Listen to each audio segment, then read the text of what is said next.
ਸਤਨਾਮ। ਧੰਨ ਸ੍ਰੀ ਵਾਹਿਗੁਰੂ ਸਾਹਿਬ ਜੀ। ਆਏ ਪ੍ਰਭ ਸਰਨਾਗਤੀ ਕਿਰਪਾ ਨਿਧ ਦਇਆਲ।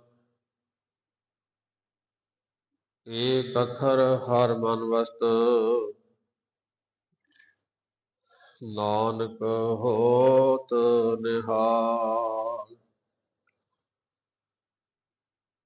ਏਕ ਓੰਕਾਰ ਸਤਿਗੁਰੂ ਜਿਹ ਪ੍ਰਸਾਦ ਸਚ ਹੋਏ। ਵਾਹਿਗੁਰੂ ਜੀ ਕੀ ਫਤਿਹ। ਬੇਗਾਨਾ ਬਿਨਾਸਨ ਸੋਇ। ਅੱਖੀ ਘਟਾ ਮੂੰਹ ਵਿੱਚ ਡਟਾ ਬੋਲ ਨ ਸਕੇ ਵਿਟ ਵਿਟ ਤੱਕੇ। ਬੋਲੇ ਤਾਂ ਗੁਰੂ ਹਰਗੋਬਿੰਦ ਸਾਹਿਬ ਦੇ ਤੱਕੇ। ਸਦਕਾ ਬਾਬੇ ਨਾਨਕ ਦਾ ਮਾਰਿਆ ਹਰ ਰਾਏ ਦਾ। ਕਬੀਰ ਮੇਰਾ ਮੁਝ ਮੈਂ ਕਿਸ ਨਹੀਂ, ਜੋ ਕਿਸ ਹੈ ਸੋ ਤੇਰਾ।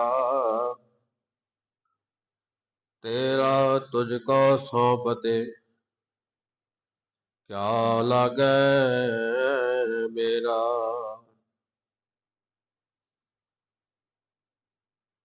ਸਗਲ ਦੁਆਰ ਕੋ ਸਾਢ ਕੈ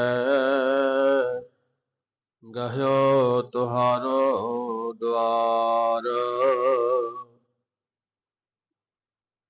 ਵਾਹੇ ਗਾਹੇ ਕੀ ਲਾਜ ਅਸ ਗੋਬਿੰਦ ਦਾਸ ਤੁਹਾਰ। ਵਾਹੇ ਗਾਹੇ ਕੀ ਲਾਜ ਅਸ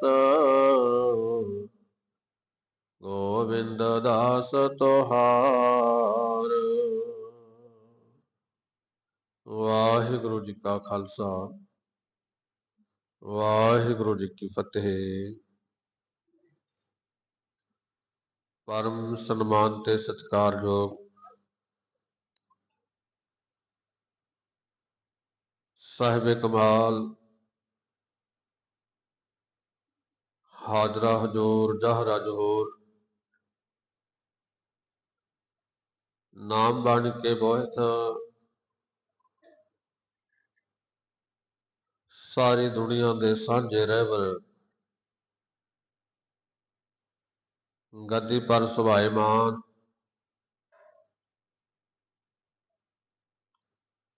ਸਰਬ ਸ਼ਕਤੀਮਾਨ ਦੀਨ ਬੰਧੂ ਭਗਤ ਵਸ਼ਲ ਕਰਨਾ ਨਿਧਾਨ ਸਤਿਗੁਰੂ ਸ੍ਰੀ ਗੁਰੂ ਗ੍ਰੰਥ ਸਾਹਿਬ ਮਹਾਰਾਜ ਜੀ ਦੀ ਅਪਾਰ ਬਖਸ਼ਿਸ਼ ਦਾ ਸਦਕਾ, ਪ੍ਰੇਰਣਾ ਦਾ ਸਦਕਾ ਆਪਾਂ ਸਭ ਰਲ ਮਿਲ ਕੇ ਗੁਰੂ ਜੀ ਦੀ ਬਾਣੀ ਸਰਵਣ ਕਰ ਰਹੇ ਹਾਂ।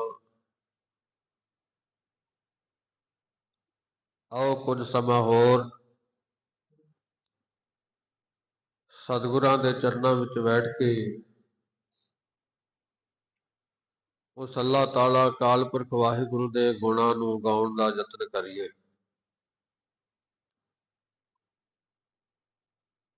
ਸਤਿਗੁਰੂ ਜੀ ਨੇ ਸਪਸ਼ਟ ਕੀਤਾ ਹੈ, ਇਸ ਜਗ ਮੈਂ ਪੁਰਖ ਏਕ ਹੈ ਹੋਰ ਸਗਲੇ ਨਾਰ ਸਵਾਈ। ਇੱਕ ਹੀ ਤਾਂ ਬੰਦਾ ਜਿਹਦੇ ਗੁਣ ਗਾਉਣੇ ਨੇ, ਹੋਰ ਸਗਲੇ ਨਾਰ ਸਵਾਈ ਬਾਕੀ ਤਾਂ ਸਭ ਜੀਵ ਰੂਪੀ ਇਸਤਰੀਆਂ ਨੇ। ਪੁਰਖ ਏਕ ਭਗਵਾਨਾ, ਕੇਵਲ ਇੱਕ ਭਗਵਾਨ ਇੱਕ ਪਰਮਾਤਮਾ ਹੀ ਪੁਰਖ ਹੈ ਦੁਨੀਆ ਵਿੱਚ, ਜਿਹਨੂੰ ਕਿ ਗੁਰੂ ਨਾਨਕ ਸਾਹਿਬ ਜੀ ਨੇ ਲਿਖਿਆ ਕਰਤਾ ਪੁਰਖ। ਇੱਕੋ ਹੀ ਪੁਰਖ ਹੈ ਬ੍ਰਹਮਾਂਡ ਸੰਸਾਰ ਦੇ ਅੰਦਰ, ਬਾਕੀ ਸਗਲੀ ਨਾਰ ਸਵਾਈ ਜੀਵ ਰੂਪੀ ਇਸਤਰੀਆਂ ਨੇ। ਜਾਂ ਕੁਆਰੀ ਤਾਂ ਚਾਓ, ਵਿਵਾਹੀ ਤਾਂ ਮਾਮਲੇ। ਬਹੁਤੀਆਂ ਕੁਆਰੀਆਂ ਨੇ, ਕਈ ਵਿਆਹੀਆਂ ਸੁਹਾਗਣਾ ਹੋ ਗਈਆਂ ਨੇ। ਜਿਨ੍ਹਾਂ ਨੂੰ ਨਾਮ ਦਾ ਰੰਗ ਚੜ ਗਿਆ, ਜਿਨ੍ਹਾਂ ਨੇ ਪ੍ਰਮਾਤਮਾ ਨਾਲ ਦਿਲ ਮਨ ਮਿਲਾ ਲਿਆ, ਉਹ ਸੁਹਾਗਣ ਨੇ। ਤੇ ਜਿਹੜੇ ਅਜੇ ਸੰਸਾਰ ਵਿੱਚ ਵਿਅਸਤ ਨੇ, ਉਹ ਹਜੇ ਜੀਵ ਰੂਪੀ ਇਸਤਰੀਆਂ ਕੁਆਰੀਆਂ ਨੇ, ਪ੍ਰਮਾਤਮਾ ਤੋਂ ਵਾਜ ਨੇ। ਇਸ ਕਰਕੇ ਉਹ ਅਕਾਲ ਪੁਰਖ ਵਾਹਿਗੁਰੂ ਸਾਰੀ ਦੁਨੀਆ ਦੇ ਵਿੱਚੋਂ ਸੁੰਦਰ ਹੈ, ਸੋਹਣਾ ਹੈ। ਉਸ ਪਰਮਾਤਮਾ ਦੇ ਹੀ ਗੁਣ ਗਾਉਣੇ ਨੇ। ਕਿਉਂਕਿ ਜਿਹੜੀ ਦੁਨੀਆ ਵਿੱਚ ਚੀਜ਼ ਆਪਾਂ ਨੂੰ ਵਧੀਆ ਲੱਗਦੀ ਹੈ, ਸੋਹਣੀ ਲੱਗਦੀ ਹੈ, ਆਪਾਂ ਵੀ ਉਹਦੇ ਗੁਣ ਗਾਣ ਕਰਦੇ ਹਾਂ, ਫਲਾਣੀ ਚੀਜ਼ ਕਿੰਨੀ ਸੋਹਣੀ ਆ। ਜਾਂ ਕੋਈ ਬੰਦਾ ਜਾਂ ਕੋਈ ਇਸਤਰੀ, ਆਪਾਂ ਕਹਿੰਦੇ ਫਲਾਣਾ ਸੋਹਣਾ ਹੈ, ਉਹਦਾ ਰੰਗ ਕਿੰਨਾ ਸੋਹਣਾ ਹੈ। ਕੋਈ ਕੱਪੜਾ ਹੈ, ਕੋਈ ਗੱਡੀ ਹੈ, ਕਿੰਨੀ ਸੋਹਣੀ ਲੱਗਦੀ ਹੈ। ਤੇ ਜਿਸ ਪਰਮਾਤਮਾ ਅਕਾਲ ਪੁਰਖ ਵਾਹਿਗੁਰੂ ਨੇ ਦੂਜਾ ਸਰੂਪ ਹੀ ਨਹੀਂ ਆਪਣੇ ਵਰਗਾ ਬਣਾਇਆ, ਫਿਰ ਉਹ ਕਿੰਨਾ ਕੁ ਸੋਹਣਾ ਹੋਵੇਗਾ। ਮੰਨਿਆ ਜਾਂਦਾ ਹੈ ਕਿ ਸਾਰੀ ਦੁਨੀਆ ਦੇ ਵਿੱਚੋਂ ਸਭ ਤੋਂ ਸੋਹਣਾ ਤੇ ਸੁਨੱਖਾ ਇੱਕੋ ਹੀ ਬੰਦਾ ਹੋਇਆ, ਇਨਸਾਨ ਹੋਇਆ, ਉਹ ਸੀ ਰਾਵਣ। ਮਹਾਰਾਜ ਲਿਖਦੇ ਨੇ ਨਾ, ਅਤ ਸੁੰਦਰ ਕੁਲੀਨ ਚਤਰ ਮੁਖ ਗਿਆਨੀ ਧਨਵੰਤ। ਅਤੀ ਜ਼ਿਆਦਾ ਸੁੰਦਰ ਸੀ। ਦੁਨੀਆ ਦੀ ਤਮਾਮ ਸੁੰਦਰਤਾ ਰਾਵਣ ਦੇ ਵਿੱਚ ਸੀ। ਪਰ ਚੇਤੇ ਰੱਖਿਓ, ਜੇ ਇੱਕ ਇਨਸਾਨ ਇੰਨਾ ਸੋਹਣਾ ਹੋ ਸਕਦਾ, ਜਿਹਦੀ ਬਾਬਤ ਗੁਰੂ ਗ੍ਰੰਥ ਸਾਹਿਬ ਜੀ ਨੂੰ ਕਹਿਣਾ ਪਿਆ, ਤਾਂ ਫਿਰ ਉਹ ਪਰਮਾਤਮਾ ਅਕਾਲ ਪੁਰਖ ਵਾਹਿਗੁਰੂ ਕਿੰਨਾ ਕੁ ਸੁੰਦਰ ਹੋਵੇਗਾ। ਉਸ ਪਰਮਾਤਮਾ ਦੀ ਸੁੰਦਰਤਾ ਇੰਨੀ ਕਹਿ ਵੀ ਜਦੋਂ ਪਰਮਾਤਮਾ ਆਪਣਾ ਰੂਪ ਵਿਖਾਉਂਦਾ ਹੈ, ਚੰਦ ਤੇ ਸੂਰਜ ਵੀ ਸ਼ਰਮਾ ਜਾਂਦੇ ਨੇ, ਉਹਨਾਂ ਦੀ ਰੋਸ਼ਨੀ, ਉਹਨਾਂ ਦੀ ਲੋ ਵੀ ਫਿੱਕੀ ਪੈ ਜਾਂਦੀ ਹੈ। ਪਰਮਾਤਮਾ ਅਕਾਲ ਪੁਰਖ ਵਾਹਿਗੁਰੂ ਦੀ ਜੋਤ ਹੀ ਐਸੀ ਹੈ, ਉਹਦੀ ਖੇਡ ਹੀ ਵੱਖਰੀ ਹੈ, ਉਹਦੀ ਬਾਤ ਹੀ ਵੱਖਰੀ ਹੈ। ਕਿਸੇ ਸ਼ਾਇਰ ਨੇ ਗੁਰੂ ਨਾਨਕ ਸਾਹਿਬ ਦੀ ਪ੍ਰਥਾਏ ਲਿਖਿਆ ਸੀ, ਕਹਿਣ ਲੱਗਾ, ਗੁਰੂ ਨਾਨਕ ਕੀ ਕਿਆ ਬਾਤ ਹੈ, जैसे केले के पात में पात, गुरु नानक की बात में बात। ਤੇ ਜੇ ਪਰਮਾਤਮਾ ਦੀ ਜੋਤ ਗੁਰੂ ਨਾਨਕ ਸਾਹਿਬ ਜੀ ਦੀ ਬਾਤ ਵਿੱਚੋਂ ਬਾਤ ਨਿਕਲ ਸਕਦੀ ਹੈ, ਫਿਰ ਸੋਚੋ ਪਰਮਾਤਮਾ ਵਿੱਚ ਕਿੰਨੀਆਂ ਕੁ ਬਾਤਾਂ ਹੋਣਗੀਆਂ, ਉਹਦੇ ਗੁਣ ਕਿੰਨੇ ਕੁ ਹੋਣਗੇ। ਇਸ ਲਈ ਹਰ ਇੱਕ ਮਨੁੱਖ ਦਾ, ਹਰ ਇੱਕ ਜੀਵ ਦਾ ਇਹ ਫਰਜ਼ ਬਣਦਾ ਹੈ ਕਿ ਪਰਮਾਤਮਾ ਰੂਪੀ ਪਰਖ ਨੂੰ, ਆਪਣੇ ਪਤੀ ਪਰਮੇਸ਼ਵਰ ਨੂੰ ਹਮੇਸ਼ਾ ਸਰੋਂਦੇ ਰਹੀਏ, ਉਹਦੀ ਸਹਾਇਤਾ ਕਰਦੇ ਰਹੀਏ, ਉਹਨੂੰ ਵਡਿਆਉਂਦੇ ਰਹੀਏ, ਉਹਦੀ ਵਡਿਆਈ ਕਰਦੇ ਰਹੀਏ। ਕਿਉਂਕਿ ਪੁਰਖ ਏਕ ਭਗਵਾਨਾ, ਇੱਕੋ ਹੀ ਪੁਰਖ ਹੈ ਦੁਨੀਆ ਦੇ ਵਿੱਚ, ਸਲਾਉਣ ਯੋਗ ਜੇ ਹੈ।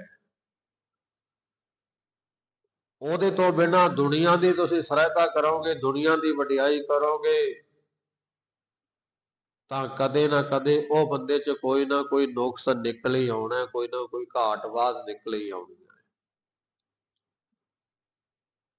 ਆਪਾਂ ਇਤਿਹਾਸ ਤੋਂ ਬੜੇ ਜਾਣੂ ਹਾਂ। ਇਸ ਦੁਨੀਆ ਵਿੱਚ ਇੰਦਰ ਦੇਵਤੇ ਵਰਗੇ ਵੀ ਕਲੰਕਿਤ ਹੋ ਕੇ ਗਏ ਨੇ, ਚੰਦਰਮਾ ਨੂੰ ਵੀ ਦਾਗ ਲੱਗ ਗਿਆ। ਵੱਡੇ ਵੱਡੇ ਰਿਸ਼ੀ ਗੁਰਬਾਣੀ ਦੇ ਵਿੱਚ ਜਿਨ੍ਹਾਂ ਦਾ ਜ਼ਿਕਰ ਵੀ ਕੀਤਾ ਗਿਆ,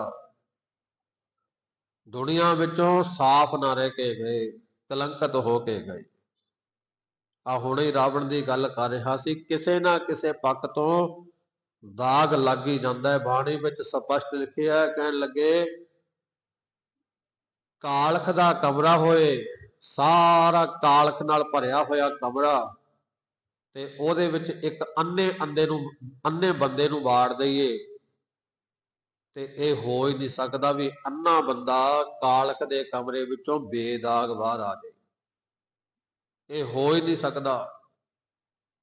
ਮਹਾਰਾਜ ਨੇ ਬਾਣੀ ਵਿੱਚ ਲਿਖਿਆ, ਕਬੀਰ ਜਗ ਕਾਜਲ ਕੀ ਕੋਠੜੀ, ਅੰਧ ਪਰੇ ਤਿਸ ਮਾਹੇ, ਹਉ ਬਲਿਹਾਰੀ ਤਿਨ ਕੋ ਪੈਸ ਜੋ ਨਿਕ ਸਜਾਏ। ਕਹਿੰਦੇ ਆ ਜਿਹੜਾ ਸੰਸਾਰ ਹੈ ਨਾ, ਇਹ ਕਾਲਖ ਦੀ ਕੋਠੜੀ ਹੈ ਤੇ ਅਸੀਂ ਦੁਨੀਆ ਦੇ ਮਨੁੱਖ ਰੂਪੀ ਜੀਵ ਮਨ ਦੇ ਅੰਨੇ ਇਸ ਕਾਲਖ ਦੀ ਕੋਠੜੀ ਵਿੱਚ ਆ। ਕਹਿੰਦੇ ਇਹ ਹੋ ਹੀ ਨਹੀਂ ਸਕਦਾ ਵੀ ਚਿੱਟੇ ਕੱਪੜੇ ਤੇ ਕਾਲਖ ਨਾ ਲੱਗੇ, ਇਹ ਹੋ ਹੀ ਨਹੀਂ ਸਕਦਾ। ਕਹਿੰਦੇ ਹਉ ਬਲਿਹਾਰੀ ਤਿਨ ਕੋ, ਕਹਿੰਦੇ ਮੈਂ ਬਲਿਹਾਰ ਜਾਵਾਂ ਜੇ ਕੋਈ ਦੁਨੀਆ ਦਾ ਜੀਵ ਇਸ ਸੰਸਾਰ ਵਿੱਚੋਂ ਬੇਦਾਗ ਚਲਾ ਜਾਵੇ।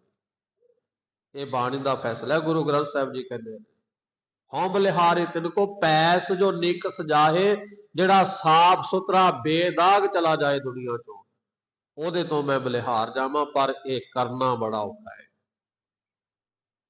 ਇਸ ਕਰਕੇ ਦੁਨੀਆ ਵਿੱਚ ਜਿਤਨੇ ਵੀ ਜੀਵ ਆਏ ਨੇ ਕਿਸੇ ਨਾ ਕਿਸੇ ਪੱਖ ਤੋਂ ਕਾਲਖ ਦਾਗ ਲੱਗਿਆ ਹੀ ਲੱਗਿਆ। ਮਾਰੇ ਕਹਿੰਦੇ ਮੋਹ ਕਾਲਖ ਦਾਗ ਲਗਾਏ। ਅਸੀਂ ਦੁਨੀਆ ਦੇ ਲੋਕ ਤਾਂ ਖਾਣਾ ਖਾਣ ਪਿੱਛੇ ਵੀ ਦਾਗ ਲਾਉਂਦੇ ਆ ਮੂੰਹ ਨੂੰ। ਮਹਾਰਾਜ ਨੇ ਬਾਣੀ ਵਿੱਚ ਲਿਖਿਆ ਹੈ ਕੱਪੜੇ ਪਹਿਨਣ ਪਿੱਛੇ ਵੀ ਸਾਨੂੰ ਦਾਗ ਲੱਗਦਾ ਹੈ। ਕਿਹੜੀ ਗੱਲ ਤੋਂ ਬਚਾਂਗੇ। ਇਸ ਕਰਕੇ ਸਾਰੀ ਦੁਨੀਆ ਦੇ ਨਾਲੋਂ ਜੇ ਸਰਾਉਣ ਵਾਲਾ ਮਨੁੱਖ ਹੈ ਤਾਂ ਉਹ ਹੈ ਪਰਮਾਤਮਾ। ਇੱਕੋ ਹੀ ਪੁਰਖ ਹੈ ਜਿਹੜਾ ਬੇਦਾਗ ਹੈ। ਆਦ ਤੋਂ ਲੈ ਕੇ ਅੱਜ ਤੱਕ ਪਰਮਾਤਮਾ ਨੂੰ ਕੋਈ ਕਲੰਕ ਨਹੀਂ ਲਾ ਸਕਿਆ ਤੇ ਨਾ ਹੀ ਪਰਮਾਤਮਾ ਨੂੰ ਕੋਈ ਕਲੰਕ ਲਾ ਸਕੇ ਆਉਣ ਵਾਲੇ ਟਾਈਮ ਵਿੱਚ। ਇੱਥੇ ਨਾਲ ਹੋਰ ਵੀ ਗੱਲ ਇੱਕ ਲਾਦੇ ਆ ਤੇ ਲੋਕ ਬੜੇ ਮੂਰਖਤਾਈ ਦੇ ਨਾਲ ਗੁਰੂ ਗ੍ਰੰਥ ਸਾਹਿਬ ਦੀ ਬਾਣੀ ਦੇ ਲਿਖੇ ਹੋਏ ਅੱਖਰਾਂ ਨੂੰ ਅੰਗਾਂ ਨੂੰ ਪਾੜ ਕੇ ਕਹਿੰਦੇ ਜੀ ਅਸੀਂ ਬੇਅਦਬੀ ਕਰਤੀ। ਗੁਟਕੇ ਸਾਹਿਬ ਬਾਣੀ ਲਿਖੀ ਹੋਈ ਸ਼ਬਦਾਂ ਨੂੰ ਪਾੜ ਕੇ ਕਹਿੰਦੇ ਅਸੀਂ ਬੇਅਦਬੀ ਕਰ ਦਿੱਤੀ। ਪਰ ਏਦਾਂ ਦੇ ਮੂਰਖ ਲੋਕ ਇਹ ਨਹੀਂ ਸੋਚਦੇ ਵੀ ਤੁਸੀਂ ਯਤਨ ਤਾਂ ਬੜਾ ਕਰਦੇ ਹੋ ਬੇਅਦਬੀ ਕਰਨ ਦਾ, ਪਰ ਧੰਨ ਗੁਰੂ ਗ੍ਰੰਥ ਸਾਹਿਬ ਮਹਾਰਾਜ ਅੱਜ ਵੀ ਹਰਮੰਦਰ ਵਿੱਚ ਰਾਜ ਕਰਿੰਦੇ ਨੇ। ਅੱਜ ਵੀ ਉਸੇ ਤਰ੍ਹਾਂ ਸੁਸ਼ੋਭਿਤ ਨੇ। ਕੋਈ ਉਸ ਪਰਮ ਪੁਰਖ ਭਗਵਾਨ ਦੀ ਬਾਣੀ ਤੱਕ ਪਹੁੰਚ ਨਹੀਂ ਸਕਿਆ। ਕੋਈ ਬੇਅਦਬ ਨਹੀਂ ਕਰ ਸਕਦਾ ਭਾਵੇਂ ਯਤਨ ਕੋਈ ਲੱਖ ਕਰ ਲਵੇ ਦਾੜੀ ਨੂੰ ਹੱਥ ਪਾਉਣ ਦਾ। ਪਰਮਾਤਮਾ ਤੱਕ ਕਿਸੇ ਦੀ ਪਹੁੰਚ ਨਹੀਂ ਹੈ। ਹਾਂ ਇੱਕ ਗੱਲ ਕੀਤੀ ਜਾ ਸਕਦੀ ਹੈ। ਮਹਾਰਾਜ ਕਹਿੰਦੇ ਜਿੱਥੇ ਜ਼ੋਰ ਨਾ ਚੱਲੀਐ, ਜਿੱਥੇ ਜ਼ੋਰ ਨਾ ਚੱਲਦਾ ਹੋਵੇ ਖੱਲੇ ਕੀਚੈ ਅਰਦਾਸ, ਉੱਥੇ ਖੜ ਕੇ ਅਰਦਾਸ ਜ਼ਰੂਰ ਕਰ ਲਿਆ ਕਰੋ। ਜੇ ਤੁਹਾਡੀ ਮਾਤੀ ਇੰਨੀ ਕਹਿ ਵੀ ਅਸੀਂ ਗੁਰੂ ਗ੍ਰੰਥ ਸਾਹਿਬ ਮਹਾਰਾਜ ਦੇ ਅੰਗ ਪਾੜਤੇ ਤੇ ਬੇਅਦਬੀ ਹੋ ਗਈ, ਇਹ ਤਾਂ ਤੁਹਾਡੀ ਸੋਚ ਹੈ। ਸ਼ਬਦ ਨੂੰ ਕੋਈ ਖਤਮ ਕਰ ਸਕਦਾ ਹੈ? ਸ਼ਬਦ ਦਾ ਨਾਸ਼ ਕਦੇ ਵੀ ਨਹੀਂ ਹੋ ਸਕਦਾ। ਸ਼ਬਦ ਕਦੇ ਵੀ ਨਹੀਂ ਮਿਟਾਇਆ ਜਾ ਸਕਦਾ। ਮਹਾਰਾਜ ਨੇ ਬਾਣੀ ਵਿੱਚ ਸਪਸ਼ਟ ਲਿਖਿਆ ਅੱਖਰ ਲਿਖੇ, ਜਿਹੜੇ ਅੱਖਰ ਲਿਖੇ ਗਏ ਨਾ ਕਿਨਕਾ ਏਕ ਜਿਸ ਜੀਵ ਸਾਵੈ। ਇੱਕ ਕਿਨਕਾ ਵੀ ਜੇ ਕਿਤੇ ਇਸ ਸ਼ਬਦ ਦਾ ਇਸ ਅੱਖਰ ਦਾ ਕਿਸੇ ਹਿਰਦੇ ਵਿੱਚ ਵਸ ਗਿਆ, ਤੂੰ ਕਾਗਜ਼ ਤਾਂ ਪਾੜ ਸਕਦਾ ਪਰ ਉਹ ਸ਼ਬਦ ਕਦੇ ਨਹੀਂ ਮਿਟਾ ਸਕਦਾ ਜਿਹੜਾ ਬੰਦੇ ਦੇ ਅੰਦਰ ਛਪ ਗਿਆ, ਅੰਦਰ ਲਿਖਿਆ ਗਿਆ। ਔਰ ਗੁਰੂ ਗ੍ਰੰਥ ਸਾਹਿਬ ਮਹਾਰਾਜ ਦੀ ਬਾਣੀ ਤਾਂ ਅਨੇਕਾਂ ਮਨੁੱਖਾਂ ਦੇ ਜਵਾਨੀ ਕੰਠ ਹੋ ਚੁੱਕੀ ਹੈ। ਔਰ ਹਰਮੰਦਰ ਦੀ ਧਰਤੀ ਤੇ ਹਰਮੰਦਰ ਸਾਹਿਬ ਦੇ ਵਿੱਚ ਅੱਜ ਵੀ ਉਸੇ ਤਰ੍ਹਾਂ ਪ੍ਰਕਾਸ਼ ਨਿਰੰਤਰ ਹੈ। ਜਦੋਂ ਤੋਂ ਗੁਰੂ ਅਰਜਨ ਦੇਵ ਮਹਾਰਾਜ ਨੇ ਪ੍ਰਕਾਸ਼ ਕਰਵਾਇਆ ਅੱਜ ਤੱਕ 450 ਸਾਲ ਹੋ ਚੁੱਕਾ ਹੈ। 420 ਸਾਲ ਹੋ ਗਏ ਗੁਰੂ ਦਾ ਪ੍ਰਕਾਸ਼ ਹੁੰਦੇ ਨੂੰ। ਐਸੇ ਤਰ੍ਹਾਂ ਹੋਣਾ ਹੈ। ਉਹਨੂੰ ਕੋਈ ਬੇਅਦਬ ਨਹੀਂ ਕਰ ਸਕਦਾ, ਕੋਈ ਦਾਗ ਨਹੀਂ ਲਾ ਸਕਦਾ ਭਾਵੇਂ ਲੋਕ ਮਾੜੀ ਸੋਚ ਵਾਲੇ ਲੱਖਾਂ ਹੀ ਯਤਨ ਕਰਨ। ਇਸ ਕਰਕੇ ਪ੍ਰਮਾਤਮਾ ਅਕਾਲ ਪੁਰਖ ਵਾਹਿਗੁਰੂ ਦੀ ਤਾਂ ਵਡਿਆਈ ਕਰਨੀ ਬਣਦੀ ਹੈ, ਕਿਉਂਕਿ ਉਹਦੇ ਜਿਹਾ ਕੋਈ ਨਹੀਂ। ਉਹ ਤਾਂ ਨਿਕਲੰਕ ਅਵਤਾਰ, ਉਹਨੂੰ ਕੋਈ ਵੀ ਕਲੰਕ ਨਹੀਂ। ਦੁਨੀਆ ਦੇ ਮਨੁੱਖ ਦੀ ਵਡਿਆਈ ਕਰਾਂਗੇ ਕਿਤੇ ਨਾ ਕਿਤੇ ਕਲੰਕਤ ਹੋ ਸਕਦਾ ਹੈ, ਸਾਨੂੰ ਨਮੋਸੀ ਚੱਲਣੀ ਪੈ ਸਕਦੀ ਹੈ। ਪਰ ਪ੍ਰਮਾਤਮਾ ਅਕਾਲ ਪੁਰਖ ਵਾਹਿਗੁਰੂ ਦੇ ਕਾਰਨ ਕਦੇ ਵੀ ਸਾਡਾ ਸਿਰ ਨਹੀਂ ਝੁਕੇਗਾ। ਬੰਦਾ ਕਹੇਗਾ ਵੀ ਮੈਂ ਰੱਬ ਦੀ ਵਡਿਆਈ ਕੀਤੀ ਸੀ ਤਾਂ ਕੁਝ ਖੱਟ ਲਿਆ, ਕੁਝ ਪਾ ਲਿਆ। ਕਦੇ ਵੀ ਬੰਦੇ ਦਾ ਦਿਲ ਨਹੀਂ ਦੁਖੇਗਾ ਵੀ ਮੈਂ ਕਿਹੋ ਜਿਹੇ ਬੰਦੇ ਨਾਲ ਜੁੜਿਆ ਸੀ ਯਾਰ, ਇਹਦੇ ਕਰਕੇ ਮੈਨੂੰ ਨੀਵਾਂ ਹੋਣਾ ਪੈ ਗਿਆ। ਬੰਦਾ ਕਈ ਵਾਰੀ ਸੋਚਦਾ ਨਾ ਮੈਂ ਤਾਂ ਫਲਾਣੇ ਬੰਦੇ ਨੂੰ ਬਾਹਲਾ ਚੰਗਾ ਗਿਣਦਾ ਸੀ, ਚੰਗਾ ਸੀ ਉਹ ਤਾਂ, ਪਰ ਉਹਦਾ ਬਾਅਦ ਚੋਂ ਪਤਾ ਲੱਗਾ ਵੀ ਹੈ ਐਦਾਂ ਦੇ ਔਗਣ ਵੀ ਸੀ, ਪਰ परमात्मा नाल जुड़े होवांगे।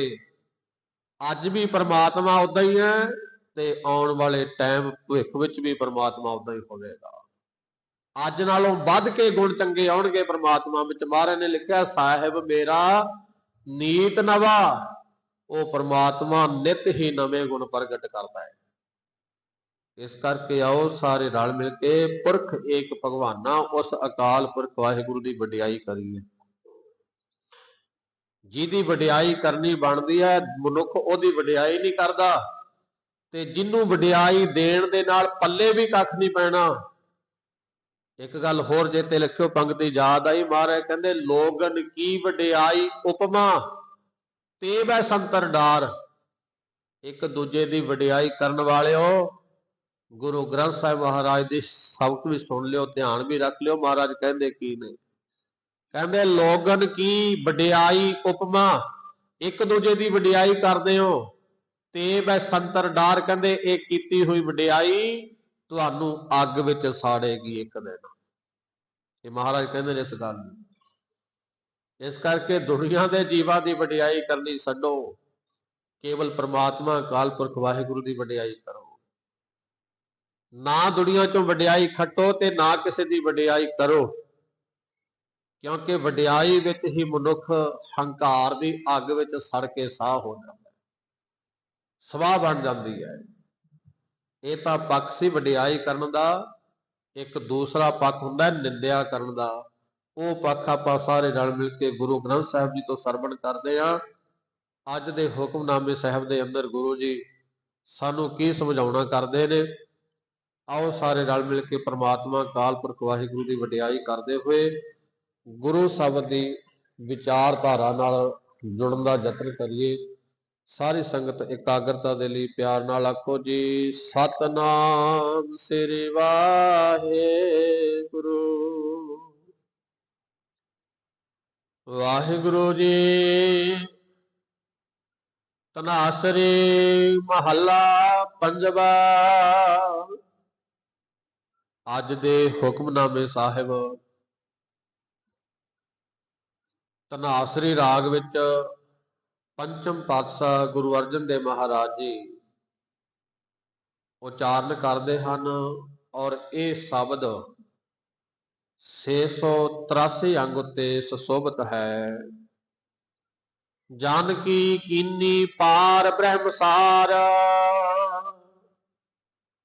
शब्द की शुरुआत पहली पंक्ति विच महाराज उचारण करते हैं जानकी कीनी पार ब्रह्म सार। वो पार ब्रह्म परमेश्वर अकाल पुरख वाहिगुरु अपने जन भगत जना की सार करता है, पालना पोषणा करता है, देख रेख करता है। जन कौन हुंदा है? जन हुंदा है जिहड़ा दिलों परमात्मा अकाल पुरख वाहिगुरु नूं चाहुंदा होवे। धर जियड़े एक टेक तू लाहे वडानी आस। जिहदी आस जिहदी टेक जिहदा भरोसा एक परमेश्वर ते होवे, वाहिगुरु ते होवे। लाहे वडानी होर वड्डियां वड्डियां आसां छड्डदा भी ओ मेरा मित्र ओ वड्डा सब दियां आसां छड्ड के जदों एक ते भरोसा होवे तां फिर महाराज कहंदे नानक नाम ध्याईऐ। सब दर छड्ड के सब दियां आसां छड्ड के वाहिगुरु परमेश्वर ते भरोसा रख के फिर कहंदे नाम ध्याईऐ। जदों बंदा नाम ध्याउंदा होवे ओनूं कहा जांदा है जन। जदों बंदा जन बनता है तो महाराज कहते कारज आवे रास। फिर उदों सारे कारज रास आउंदे। ते इत्थे भी महाराज ने शब्द की शुरुआत आखिया जानकी कीनी पार ब्रह्म सार। ओ परमात्मा अकाल पुरख वाहिगुरु अपने जन की अपने प्यारे की आप सार करता है, आप नेड़े होके सुनता है। ਉਹਦੀ हर वेले आप अंग संग होके रक्षा करता है परमात्मा। जदों कोई बंदा जदों कोई मनुख परमात्मा का जन बनता है, इस करके सानू गुरु जी सेध देंदे ने ऐ मनुख तू बंदे तो परमात्मा का जन बन जा, सेवादार उहदा गोला बन जा, चाकरी कर परमात्मा दी। ਨਿੰਦਕ ਟਿਕਣ ਨਾ ਪਾਵਨ ਮੂਲੇ, ਊਡ ਗਏ ਬੇਕਾਰ। ਹੁਣ ਇੱਥੇ ਅਗਲੀ ਪੰਕਤੀ ਵਿੱਚ ਦੱਸਦੇ ਨੇ ਨਿੰਦਕ ਟਿਕਣ ਨਾ ਪਾਵਨ ਮੂਲੇ। ਜਦੋਂ ਕੋਈ ਮਨੁੱਖ ਪਰਮਾਤਮਾ ਦਾ ਜਨ ਬਣਦਾ ਹੈ, ਪਿਆਰਾ ਬਣਦਾ ਹੈ, ਸੇਵਾਦਾਰ ਬਣਦਾ ਹੈ, ਫਿਰ ਉਸ ਮਨੁੱਖ ਦੇ ਜਿੰਨੇ ਵੀ ਦੂਸ਼ਣ ਲਾਉਣ ਵਾਲੇ ਨੇ, ਨਿੰਦਕ ਨੇ, ਨਿੰਦਿਆ ਕਰਨ ਵਾਲੇ, ਨਿੰਦਿਆ ਦਾ ਭਾਵ ਹੁੰਦਾ ਦੂਸ਼ਣ ਲਾ ਕੇ ਕਿਸੇ ਨੂੰ ਬਦਨਾਮ ਕਰਨਾ। ਜਦੋਂ ਕੋਈ ਕਿਸੇ ਨੂੰ ਬਦਨਾਮ ਕਰਦਾ, ਦੂਸ਼ਣ ਲਾ ਕੇ, ਉਹਨੂੰ ਮਹਾਰਾਜ ਨੇ ਲਿਖਿਆ ਨਿੰਦਕ। ਇੱਕ ਗੱਲ ਹੁੰਦੀ ਹੈ ਸੱਚੀ ਘਟਨਾ, ਇੱਕ ਹੁੰਦਾ ਦੂਸ਼ਣ ਲਾਉਣਾ। ਦੂਸ਼ਣ ਲਾਉਣ ਦਾ ਥੋੜੀ ਦੇਰ ਬਾਅਦ, ਕੁਝ ਮਹੀਨਿਆਂ ਬਾਅਦ, ਕੁਝ ਦਿਨਾਂ ਬਾਅਦ, ਕੁਝ ਸਾਲਾਂ ਬਾਅਦ ਪਤਾ ਲੱਗ ਜਾਂਦਾ ਹੈ ਵੀ ਯਾਰ ਫਲਾਣਾ ਬੰਦਾ ਹੈ ਤਾਂ ਸਹੀ ਸੀ, ਪਰ ਆਹ ਗਲਤ ਲਾਤਾ ਉਹਦੇ ਤੇ, ਗਲਤ ਕਿਹਾ ਕਿਸੇ ਨੇ, ਉਹਦੀ ਪੜਚੋਲ ਹੋ ਜਾਇਆ ਕਰਦੀ ਹੈ। ਮਹਾਰਾਜ ਨੇ ਬਾਣੀ ਵਿੱਚ ਸਪਸ਼ਟ ਲਿਖਿਆ ਹੈ, ਓੜਕ ਸੱਚ ਰਹੀ, ਕਿਉਂਕਿ ਸੱਚ ਆਖਿਰਕਾਰ ਸੱਚ ਹੀ ਰਹਿੰਦਾ ਹੈ। ਸੱਚ ਨੂੰ ਕੁਝ ਸਮੇਂ ਲਈ ਦਬਾਇਆ ਜਾਂਦਾ ਹੈ, ਪਰਦਾ ਪਾਇਆ ਜਾਂਦਾ ਹੈ। ਗੁਰੂ ਨਾਨਕ ਦੇਵ ਮਹਾਰਾਜ ਨੇ ਲਿਖਿਆ ਨਾ, ਸੱਚ ਕਾਲ ਕੂੜ ਵਰਤਿਆ। ਸੱਚ ਦਾ ਕਾਲ ਪੈ ਗਿਆ, ਇਸ ਕਰਕੇ ਸੱਚ ਘੱਟ ਹੈ ਤੇ ਕੂੜ ਜ਼ਿਆਦਾ ਹੈ। ਕੂੜ ਦਾ ਵਸਾਰਾ ਜ਼ਿਆਦਾ ਹੋਣ ਦੇ ਕਾਰਨ ਫਿਰ ਸੱਚ ਥੱਲੇ ਦਬ ਜਾਂਦਾ ਹੈ। ਪਰ ਆਖਰਕਾਰ ਮੈਂ ਕਹਿੰਦੇ ਓੜਕ ਸੱਚ ਰਹੀ, ਆਖਰ ਸੱਚ ਸਾਹਮਣੇ ਆ ਜਾਂਦਾ। ਉਹਨੂੰ ਦੇਰ ਜ਼ਰੂਰ ਲੱਗਦੀ ਹੈ। ਫਿਰ ਉਸ ਵੇਲੇ ਜਿਹੜਾ ਬੰਦਾ ਦੂਸ਼ਣ ਲਾਉਂਦਾ ਹੈ, ਨਿੰਦਕ ਹੁੰਦਾ ਹੈ, ਮਹਾਰਾਜ ਕਹਿੰਦੇ ਨਿੰਦਕ ਟਿਕਣ ਨਾ ਪਾਵਨ ਮੂਲੇ। ਜਦੋਂ ਕੋਈ ਬੰਦਾ ਜਨ ਬਣਦਾ ਹੈ, ਰੱਬ ਦਾ ਪਿਆਰਾ ਬਣਦਾ ਹੈ, ਫਿਰ ਪਰਮਾਤਮਾ ਉਹਦੇ ਨਿੰਦਕਾਂ ਨੂੰ ਟਿਕਣ ਨਹੀਂ ਦਿੰਦਾ। ਊਡ ਗਏ ਬੇਕਾਰ, ਜਿਵੇਂ ਸਵਾਹ ਖੇ ਬਣ ਕੇ ਉੱਡ ਜਾਂਦੀ ਹੈ ਹਵਾ ਦੇ ਨਾਲ। ਮਹਾਰਾਜ ਕਹਿੰਦੇ ਇਉਂ ਨਿੰਦਿਆ ਕਰਨ ਵਾਲਾ ਫਿਰ ਜਨ ਤੋਂ, ਰੱਬ ਦੇ ਪਿਆਰੇ ਤੋਂ ਦੂਰ ਹੋ ਜਾਂਦਾ ਹੈ। ਪਰਮਾਤਮਾ ਨੂੰ ਖੇ ਬਣਾ ਕੇ ਉਡਾ ਦਿੰਦਾ ਹੈ ਨਿੰਦਿਆ ਕਰਨ ਵਾਲੇ। ਇਸ ਕਰਕੇ ਧਿਆਨ ਦਿਓ ਇਸ ਗੱਲ ਵੱਲ ਕਿ ਹਮੇਸ਼ਾ ਸੁਣੀ ਸੁਣਾਈ ਗੱਲ ਐਵੇਂ ਨਾ ਕਰੀ ਜਾਈਏ, ਬਿਨਾਂ ਵਜ੍ਹਾ ਤੋਂ ਕਿਸੇ ਦੀ ਨਿੰਦਿਆ ਨਾ ਕਰੀਏ, ਕੋਈ ਵੀ ਹੈ ਭਾਵੇਂ। ਨਿੰਦਿਆ ਇੱਕ ਐਸੀ ਵਸਤੂ ਹੈ, ਮੈਂ 2 ਮਿੰਟ ਇੱਥੇ ਵੀ ਵਿਚਾਰ ਕਰਾਂ। ਮਹਾਰਾਜ ਨੇ ਬਾਣੀ ਵਿੱਚ ਸਪਸ਼ਟ ਲਿਖਿਆ, ਕਹਿੰਦੇ ਸਭ ਔਖਦ ਸਭੇ ਲਾਹੇਨ, ਕਹਿੰਦੇ ਦੁਨੀਆ ਦੀਆਂ ਸਾਰੀਆਂ ਬਿਮਾਰੀਆਂ ਦੀ ਦਵਾਈ ਹੈ। ਚੇਤੇ ਰੱਖਿਓ, ਮਹਾਰਾਜ ਨੇ ਬਾਣੀ 'ਚ ਲਿਖਿਆ ਹੈ ਔਖਦ। ਔਖਦ ਕਹਿੰਦੇ ਨੇ ਦਵਾਈ ਨੂੰ, ਸਭੇ ਸਾਰੀਆਂ, ਲਾਹੇਨ ਕਹਿੰਦੇ ਸਭ ਬਿਮਾਰੀਆਂ ਦੀ ਦਵਾਈ ਹੈ। ਪਰ ਚੇਤੇ ਰੱਖਣਾ ਨਿੰਦਕ ਕਾ ਦਾਰੂ ਨਾਹੀ। ਮਹਾਰਾਜ ਕਹਿੰਦੇ ਨਿੰਦਕ ਦਾ ਕੋਈ ਵੀ ਦਾਰੂ ਨਹੀਂ ਹੈ। ਨਿੰਦਿਆ ਭਲੀ ਕਿਸੇ ਕੀ ਨਾਹੀ। ਨਿੰਦਿਆ ਕਰਦਾ ਕੌਣ ਹੁੰਦਾ ਭਲਾ? ਮਹਾਰਾਜ ਨੇ ਨਿੰਦਕ ਬੰਦੇ ਨੂੰ ਦੱਸਿਆ ਕੀ ਹੈ, ਕਹਿੰਦੇ ਨਿੰਦਾ ਭਲੀ ਕਿਸੇ ਕੀ ਨਾਹੀ। ਕਿਸੇ ਦੀ ਵੀ, ਮਾੜੇ ਬੰਦੇ ਦੀ ਵੀ ਨਿੰਦਿਆ ਨਹੀਂ ਕਰਨੀ ਚਾਹੀਦੀ। ਮਾੜੇ ਬੰਦੇ ਵਿੱਚ ਮਾੜੇ ਔਗਣ ਨੇ, ਹੋਣਗੇ, ਉਹਦੇ ਆਪਣੇ ਨੇ, ਉਹ ਆਪ ਭੋਗੇਗਾ, ਉਹਦੀ ਜ਼ਿੰਦਗੀ ਹੈ, ਉਹਦੇ ਕਰਮਾਂ ਦਾ ਫਲ ਉਹਨੂੰ ਮਿਲਣਾ ਹੈ। ਤੇ ਮਹਾਰਾਜ ਕਹਿੰਦੇ ਪਰ ਬੰਦਿਆ ਤੂੰ ਮਾੜੇ ਦਾ ਮਾੜਾ ਵੇਖ ਕੇ ਆਪਣੀ ਜੀਭ ਨਾ ਮਾੜੇ ਕਰ, ਤੂੰ ਉਹਦੀ ਨਿੰਦਿਆ ਨਾ ਕਰ। ਨਿੰਦਾ ਭਲੀ ਕਿਸੇ ਕੀ ਨਾਹੀ, ਕਿਸੇ ਦੀ ਵੀ ਚੰਗੀ ਨਹੀਂ ਨਿੰਦਿਆ ਕਰਨੀ। ਫਿਰ ਕਰਦਾ ਕੌਣ ਹੈ? ਮਹਾਰਾਜ ਕਹਿੰਦੇ ਮਨਮੁਖ ਮੁਗਧ ਕਰਨ, ਕਹਿੰਦੇ ਜਿਹੜਾ ਮੂਰਖ ਹੋਵੇ ਦੁਨੀਆ ਦਾ। ਬਾਣੀ ਵਿੱਚ ਇਹ ਲਿਖਿਆ ਨਾ, ਮਨਮੁਖ ਮੁਗਧ ਕਰਨ, ਜਿਹੜਾ ਮਨ ਪਿੱਛੇ ਲੱਗਣ ਵਾਲਾ ਹੋਵੇ, ਮਨਮੁਖ ਹੋਵੇ ਤੇ ਮੂਰਖ ਹੋਵੇ, ਉਹ ਲੋਕ ਦੂਸਰਿਆਂ ਦੀ ਨਿੰਦਿਆ ਕਰਿਆ ਕਰਦੇ, ਉਹ ਦੂਸਰਿਆਂ ਨੂੰ ਭੰਡਦੇ ਨੇ, ਉਹ ਦੂਸਰਿਆਂ ਤੇ ਦੂਸ਼ਣ ਲਾਉਂਦੇ ਨੇ।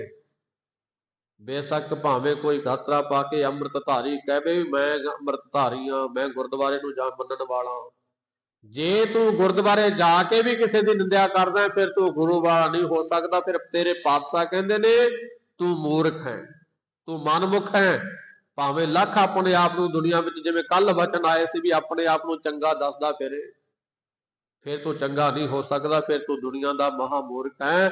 ਇਸ ਕਰਕੇ ਨਿੰਦਾ ਭਲੀ ਕਿਸੇ ਕੀ ਨਾਹੀ, ਕਿਸੇ ਦੀ ਵੀ ਨਿੰਦਿਆ ਕਰਨੀ ਚੰਗੀ ਨਹੀਂ। ਨਿੰਦਕ ਕਾ ਦਾਰੂ ਨਾਹੀ, ਮਾਰੇ ਕਹਿੰਦੇ ਨਿੰਦਿਆ ਕਰਨ ਵਾਲੇ ਬੰਦੇ ਦਾ ਕੋਈ ਦਾਰੂ ਨਹੀਂ। ਚੇਤੇ ਰੱਖੀ, ਦਰਗਾਹ ਵਿੱਚ ਨਿੰਦਿਆ ਕਰਨ ਦੇ ਬਦਲੇ ਤੈਨੂੰ ਸਜ਼ਾਵਾਂ ਮਿਲਣੀਆਂ ਨੇ। उस वेले तेरा कोई भी सहाय नहीं होना, रब ने भी तेरे साथ नहीं खड़ना, परमात्मा ने भी तेरा साथ नहीं देना, क्योंकि परमात्मा की बाणी ही तो कह रही है भी तेरा दारू कोई नहीं, तेरा इलाज कोई नहीं। इस करके साडा सबना दा फर्ज बनता है कि निंदिया तो बचीए, भावें निंदिया करन वाला भावें सुनाउण वाला, निंदिया तो बचन का यतन करिए। ते गुरु जी ने स्पष्ट लिखिया है, औखद सभे लाहियन निंदक का दारू नाही। निंदक बंदे का कोई दुनिया में दारू नहीं। फिर कहते अनहोंदा भार निंदक सिर धरा। महाराज ने बाणी विच स्पष्ट लिखिया है, कहते निंदिया करने वाला बंदा दूसरे दे पापां नूं धो धो के ओदे पापां दा भार, अनहोंदा भार, अणतोलिया इन्ना भार अपने सिर ते लद लैंदा है कि निंदक सिर धरा अपने सिर ते रख लैंदा है। ते धन गुरु रामदास महाराज के बचन आउंदे ने बाणी च, महाराज कहंदे बकार पाथर गले बांधा है निंद पोट सराई है। ये बंदा बकारां दे पत्थर भाव निंदिया कर करके दूसरियां दी गले बांधा, अपने गलां विच हार परो लैंदा है। हुण कहंदे संसार दे विचों भवजल दे विचों पार ना परना जाई है, संसार विचों फिर पार नहीं लंघिया जांदा। मान लो भी किसी बंदे ने सिर ते क्वांटल भार धरिया है ते उहनूं कहीए भी तूं नहर पार कर जा, वो तैर के किवें लंघेगा? क्वांटल तो उहदे ते भार भरिया पिया, क्वांटल चुक के वैसे ही नहीं तुरिया जाता, पता नहीं तुरिया किवें जांदा है। ते आपां कहीए नहर पार कर, पानी चों तैर के दिखा, नहीं तैर सकदा। ते जिहड़े बंदे ने निंदिया कर करके गलां विच पत्थरां दे हार परो के पा लए, सिर ते भार रख लिया, ते महाराज कहंदे फिर वो बंदा भी समुंदर दे विचों भवजल दे विचों पार नहीं लंघ सकदा। इस करके इस गल दा ध्यान जरूर रखियो भी एक दूसरे की माड़ी करन तो बचीए, निंदिया करन तो बचीए। कुछ नहीं खटिया ना ही कुछ बने, क्योंकि करन वाला परमात्मा है। चंगा मंदा उन्हें देखना है, हिसाब किताब कर्मां दा उन्हें देना है, फल लाने उन्हें ने, सब कुछ उन्हें करना है।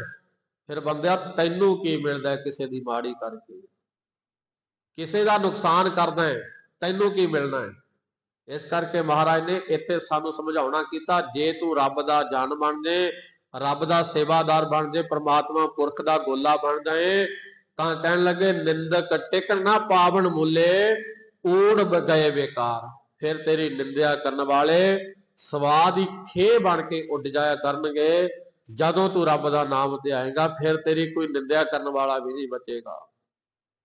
अज बंदा कहता जी सारे मैनू चंगा कहण, मेरी कोई निंदिया ना करे, मेरी कोई वढवी ना करे, पर बंदा चंगा करदा नहीं, इसे करके निंदिया करने वाले निंदिया करते हैं। ते जे आपां चाहुंदे हां भी साडी निंदिया ना होवे, फिर गुरु दा आसा धारण करिए, गुरु दे कहे मुताबक जीवन नूं चलाउण दा यतन करिए, फिर निंदकां ने अपने आप ही दूर हो जाना गुरु कृपा नाल। अगे उचारण करते हैं, रहाओ ठहर के बाणी दे लफ्ज उजारते ने, जह जह देखो तह तह स्वामी कोई ना पहुंचन हार। जदों मनुख दे निंदक हट जाते ने, दूर हो जाते ने, मनुख जान बन के परमात्मा पुरख की वडियाई करता है, सेवा करता है, फिर मनुख दे नाल ऐदां दी वार्तालाप होंदी है कि जह जह देखो। फिर वो मनुख जिधर जिधर वेखदा है, जिथे जिथे जाता है, तह तह स्वामी, ओनू उथे उथे परमात्मा नजर आता है। कोई ना पहुंचन हार, जिथे दुनिया का कोई भी मनुख नहीं पहुंच करता, उथे फिर परमात्मा पहुंच करता है। परमात्मा उहदे अंग संग होके खड़ा होता है। कई दुनिया के ऐसे काम हुंदे ने जिथे बंदे की पहुंच मुक जाती है, पर उथे परमात्मा काल पुरख वाहिगुरू पहुंच करता है ते उस काम नूं सवारदा है। इस करके गुरु जी कहते जदों कोई बंदा जन बन के रब नूं ध्याउंदा है, एक ते भरोसा रख के चलदा है, फिर परमात्मा उहनूं हर थां परिपूर्ण दीदार दिंदा ते उहदे नाल कम्मां विच खड़दा है। जो जो कर अवग्या जन की होए गया तत्सार। जो जो कर अवग्या जन की, ਜਿਹੜੇ लोग रब दे प्यारिਆਂ की अवग्या करते हैं, दुर्दशा करते हैं, उन्हां दे नाल माड़ा बर्ताव करते हैं, ਇਹ ਚੇਤੇ ਰੱਖਿਓ, ਦੁਨੀਆ ਦੇ ਵਿੱਚ ਉਹਨਾਂ ਨੂੰ ਕਰਮ ਭੋਗਣੇ ਪੈਂਦੇ ਨੇ। ਬਾਣੀ ਕਹਿ ਰਹੀ ਹੈ ਇਸ ਗੱਲ। ਹੋਏ ਗਿਆ ਤਤਸਾਰ, ਬਲਦੇ ਭੱਠੇ ਦੇ ਵਾਂਗ ਉਹਨਾਂ ਨੂੰ ਦੁੱਖ ਸਹਿਣੇ ਪੈਂਦੇ ਨੇ। ਜਿਹੜੇ ਲੋਕ ਰੱਬ ਦੇ ਪਿਆਰਿਆਂ ਦੀ ਅਵੱਗਿਆ ਕਰਦੇ ਨੇ, ਮਾੜਾ ਵਰਤਾਅ ਕਰਦੇ ਨੇ, ਉਹਨਾਂ ਦੇ ਨਾਲ ਪੁੱਠਾ ਬੋਲਦੇ ਨੇ। ਕਈ ਲੋਕ ਮੰਨ ਲਓ ਵੀ ਜਿਵੇਂ ਕਾਰ ਸੇਵਾ ਵਾਲੇ ਮਹਾਂਪੁਰਸ਼ ਘਰਾਂ ਵਿੱਚ ਆਉਂਦੇ ਨੇ, ਹੁਣ ਤਾਂ ਚਲੋ ਬਹੁਤ ਘਟ ਗਿਆ ਕੰਮ, ਹੁਣ ਤਾਂ ਉਹਨਾਂ ਨੂੰ ਵੀ ਪਤਾ ਵੀ ਪੱਕੇ ਘਰ ਨੇ ਤੇ ਪੱਕੇ ਘਰਾਂ ਵਿੱਚ ਬੋਰੀਆਂ ਰੱਖ ਜਾਂਦੇ ਨੇ। ਪੁਰਾਤਨ ਜਿਹੜਾ ਸਮਾਂ ਸੀ ਆਪਾਂ ਦੇਖਿਆ ਅੱਖਾਂ ਦੇ ਨਾਲ, ਉਹ ਹਰ ਘਰ ਦੇ ਵਿੱਚ ਜਾਂਦੇ ਬੋਰੀ ਲੈ ਕੇ, ਹਾੜੀ ਸੌਣੀ ਦਾਣੇ ਮੰਗਣ। ਕਈ ਜਿਹੜੇ ਚੰਗੇ ਇਨਸਾਨ ਨੇ ਉਹ ਪਾ ਦਿੰਦੇ, ਤੇ ਬਹੁ ਗਿਣਤੀ ਦੇ ਲੋਕ ਏਦਾਂ ਦੇ ਹੁੰਦੇ ਸੀ, ਆ ਗਏ ਮੰਗ ਖਾਣੇ, ਤੁਹਾਨੂੰ ਹੋਰ ਕੰਮ ਹੀ ਕੋਈ ਨਹੀਂ, ਬੜਾ ਕੁਝ ਬੋਲਦੇ। ਚੇਤੇ ਰੱਖਿਓ, ਜਿਹੜਾ ਏਦਾਂ ਦਾ ਬੋਲਣਾ ਹੈ ਨਾ, ਇਹ ਸਾਨੂੰ ਦੁੱਖਾਂ ਦੀ ਅੱਗ ਵਿੱਚ ਸੁੱਟਦਾ ਹੈ। ਤੁਸੀਂ ਕਿਸੇ ਦੀ ਸੇਵਾ ਨਹੀਂ ਕਰ ਸਕਦੇ, ਹੈਲਪ ਨਹੀਂ ਕਰ ਸਕਦੇ, ਨਾ ਕਰੋ, ਜਵਾਬ ਦੇ ਦਿਓ, ਪਰ ਤੁਹਾਨੂੰ ਮਾੜਾ ਕਹਿਣ ਦਾ ਹੱਕ ਵੀ ਕੋਈ ਨਹੀਂ ਹੈ। ਮਾੜਾ ਕਹਿਣ ਦਾ ਹੱਕ ਵੀ ਕਿਸੇ ਨੇ ਨਹੀਂ ਦਿੱਤਾ। ਮਾਨ ਹਾਨੀ ਇੱਕ ਕਾਨੂੰਨਨ ਜੁਰਮ ਹੈ, ਕੋਈ ਵੀ ਹੈ ਭਾਵੇਂ। ਤੁਸੀਂ ਭਿਖਾਰੀ ਦੀ ਵੀ ਮਾਨ ਹਾਨੀ ਨਹੀਂ ਕਰ ਸਕਦੇ, ਉਹਨੂੰ ਨੀਚਾ ਨਹੀਂ ਦਿਖਾ ਸਕਦੇ, ਇਹ ਕਾਨੂੰਨਨ ਜੁਰਮ ਹੈ। ਤੇ ਜੇ ਸੰਸਾਰ ਦੇ ਕਾਨੂੰਨ ਮੁਤਾਬਕ ਜੁਰਮ ਹੈ, ਤਾਂ ਫਿਰ ਸੋਚੋ ਕਰਤਾਰ ਦੇ ਭਾਣੇ ਵਿੱਚ ਕੀ ਭਾਵ ਵਿਕਦੀ ਹੈ। ਫਿਰ ਉਹਨੇ ਕਿੱਡਾ ਕੁ ਵੱਡਾ ਜੁਰਮਾਨਾ ਲਾਉਣਾ ਹੈ। ਇਸ ਕਰਕੇ ਮਹਾਰਾਜ ਕਹਿੰਦੇ, ਜੋ ਜੋ ਕਰੈ ਅਵੱਗਿਆ ਜਨ ਕੀ, ਦਰ ਤੇ ਆਏ ਭਿਖਾਰੀ ਨੂੰ ਪਹਿਲੀ ਗੱਲ ਖਾਲੀ ਨਾ ਮੋੜੋ, ਤੇ ਜੇ ਨਹੀਂ ਪਾ ਸਕਦੇ ਫਿਰ ਉਹਨੂੰ ਮੰਦਾ ਨਾ ਮੰਨੋ, ਫਿਰ ਉਹਨੂੰ ਮੰਦਾ ਨਾ ਮੰਨੋ। ਕਿਉਂਕਿ ਕੋਈ ਪਤਾ ਨਹੀਂ ਕਿਹੜੇ ਰੂਪ ਵਿੱਚ ਪਰਮਾਤਮਾ ਆਇਆ ਬੈਠਾ ਹੋਵੇ, ਤੇਰੀ ਪਰਖ ਹੀ ਕਰਦਾ ਹੋਵੇ, ਤੇਰੀ ਪਰਖ ਕਰਨ ਵਾਸਤੇ ਹੀ ਪਰਮਾਤਮਾ ਆਇਆ ਹੋਵੇ। ਉਹਦੇ ਰੂਪ ਥੋੜਾ ਵੇਖੇ ਨੇ ਕਿਸੇ ਨੇ ਰੱਬ ਦੇ। ਮੈਂ 2 ਮਿੰਟ ਇੱਥੇ ਵਿਚਾਰ ਕਰਾਂ। ਗੁਰੂ ਅਰਜਨ ਦੇਵ ਮਹਾਰਾਜ ਨੂੰ ਬੇਨਤੀ ਕਰਦਾ ਹੈ, ਮਹਾਰਾਜ ਭਾਈ ਬੁੱਧੂ ਕਹਿਣ ਲੱਗਾ, ਮੈਂ ਇੱਟਾਂ ਦਾ ਆਵਾ ਪਾਇਆ ਤੇ ਅੱਗ ਦੇਣੀ ਹੈ, ਮੇਰੀਆਂ ਇੱਟਾਂ ਪੱਕ ਜਾਣ। ਗੁਰੂ ਅਰਜਨ ਦੇਵ ਮਹਾਰਾਜ ਕਹਿਣ ਲੱਗੇ, ਬੁੱਧੂਆ, ਜੇ ਤੂੰ ਰੱਬ ਅੱਗੇ ਅਰਦਾਸ ਬੇਨਤੀ ਕਰਨੀ ਹੈ, ਪ੍ਰਮਾਤਮਾ ਅੱਗੇ ਅਰਦਾਸ ਕਰਾਉਣੀ ਹੈ, ਫਿਰ ਸੰਗਤ ਦਾ ਫੇਰਾ ਪਵਾ, ਚਰਨ ਪਵਾ, ਘਰ ਵਿੱਚ ਲੰਗਰ ਚਲਾ। 7 ਵਚਨ ਮਹਾਰਾਜ, ਸੰਗਤ ਨੂੰ ਘਰ ਬੁਲਾਉਣ ਦਾ ਦਿਨ ਨਿਯਤ ਕਰ ਲਿਆ, ਲੰਗਰ ਤਿਆਰ ਹੋ ਕੇ ਗੁਰੂ ਅਰਜਨ ਸਾਹਿਬ ਜੀ ਆਪ ਸੰਗਤ ਦੇ ਨਾਲ ਭਾਈ ਬੁੱਧੂ ਦੇ ਘਰ ਗਏ। ਸੰਗਤ ਲੰਗਰ ਸਕਦੀ ਹੈ, ਗੁਰੂ ਅਰਜਨ ਸਾਹਿਬ ਜੀ ਆਪ ਪੰਗਤ ਵਿੱਚ ਬੈਠੇ ਨੇ, ਤੇ ਉਧਰੋਂ ਦਰ ਤੇ ਬਾਹਰ ਗੇਟ ਤੇ ਆ ਕੇ ਇੱਕ ਭਿਖਾਰੀ ਉਹ ਭਿਕਸ਼ਾ ਕਰਦਾ ਵੀ ਮੈਂ ਲੰਗਰ ਸਕਣਾ, ਭੋਜਨ ਸਕਣਾ, ਭੋਜਨ ਛਕਾਓ। ਤੇ ਭਾਈ ਬੁੱਧੂ ਉਹਨੂੰ ਜਾ ਕੇ ਜਵਾਬ ਦਿੰਦਾ ਵੀ ਗੁਰੂ ਜੀ ਸੰਗਤ ਅੰਦਰ ਸਕਦੀ ਹੈ, ਪਹਿਲਾਂ ਉਹਨਾਂ ਨੂੰ ਸਕ ਲੈਣ ਦੇ, ਤੈਨੂੰ ਫੇਰ ਸਕਾਵਾਂਗਾ। ਉਹ ਕਹਿੰਦਾ ਮੈਨੂੰ ਕਾਹਲੀ ਹੈ, ਮੈਨੂੰ ਭੁੱਖ ਬੜੀ ਲੱਗੀ ਹੈ, ਮੈਂ ਜਾਣਾ ਹੈ, ਮੈਂ ਭੁੱਖ ਨਾਲ ਤੜਪਦਾ ਪਿਆ। ਉਹ ਕਹਿੰਦਾ ਬਹਿ ਜਾ ਬਾਬਾ, ਕਿਧਰੇ ਨਹੀਂ ਫਰਕ ਪੈਣ ਲੱਗਾ। ਉਹ ਤੜਫਦਾ ਹੈ ਤੇ ਅੰਦਰ ਸੰਗਤ ਆਨੰਦ ਨਾਲ ਸਕਦੀ ਹੈ। ਲੰਗਰ ਛਕ ਲਿਆ।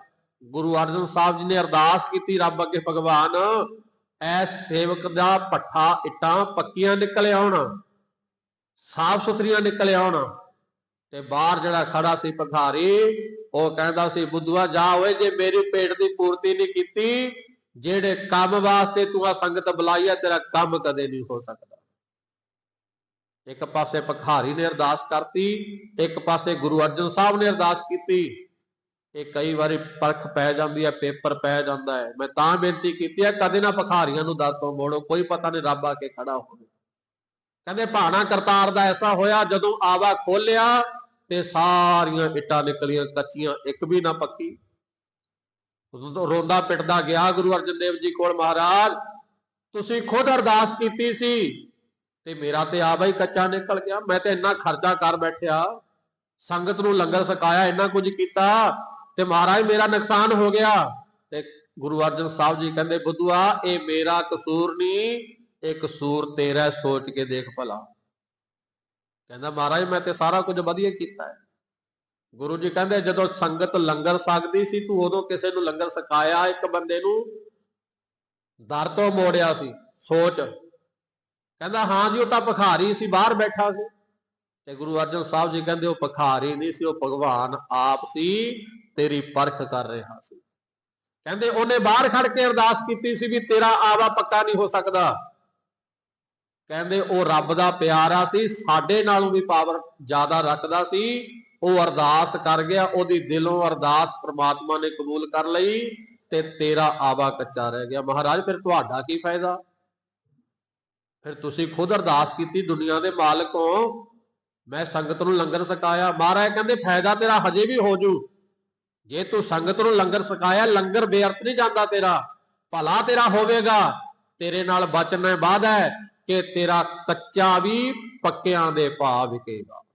ਇਹ ਬਚਨ ਕੀਤੇ ਗੁਰੂ ਜੀ ਨੇ। ਇਹ ਤਾਂ ਚਲੋ ਵੱਖਰੀ ਗੱਲ ਸੀ ਵੀ ਖੁਦ ਗੁਰੂ ਅਰਜਨ ਦੇਵ ਦੀ ਸੀ, ਤਾਂ ਬਚਨ ਕਰਤੇ, ਤਾਂ ਉਹਦਾ ਕੱਚਾ ਵੀ ਪੱਕਿਆਂ ਦੇ ਵਿਕ ਗਿਆ। ਤੇ ਆਪਣੇ ਘਰੋਂ ਤਾਂ ਰੋਜ਼ ਹੀ ਕੋਈ ਨਾ ਕੋਈ ਭਿਖਾਰੀ ਮੁੜਦਾ, ਤੇ ਫਿਰ ਸਾਡੇ ਹਾਲਾਤ ਸੋਹਣੇ ਕੌਣ ਕਰੂਗਾ? ਸੋਚੋ ਭਲਾ। ਜਿਹੜਾ ਆਪਾਂ ਰੋਜ਼ ਹੀ ਭਿਖਾਰੀਆਂ ਨੂੰ ਮੰਦਾ ਬੋਲਦੇ ਆ, ਦਰ ਤੇ ਆਏ ਨੂੰ ਕਹਿੰਦੇ ਆ ਕੇ ਮੰਗ ਖਾਣੇ, ਤੇ ਫਿਰ ਸਾਡਾ ਭਲਾ, ਸਾਡੀ ਬਾਂਹ ਕੌਣ ਫੜੂਗਾ? ਅੱਜ ਤਾਂ ਗੁਰਦੁਆਰੇ ਵੀ ਕਦੇ ਕਦਾਈ ਜਾਈਦਾ ਹੈ, ਅੱਜ ਤੱਕ ਕਦੇ ਲੰਗਰ ਵੀ ਸਕਾ ਕੇ ਰਾਜੀ ਨਹੀਂ, ਘਰ ਦੇ ਵਿੱਚ ਸੰਗਤ ਲਾ ਕੇ, ਤੇ ਫਿਰ ਸਾਡੀ ਬਾਂਹ ਕੌਣ ਫੜੇਗਾ?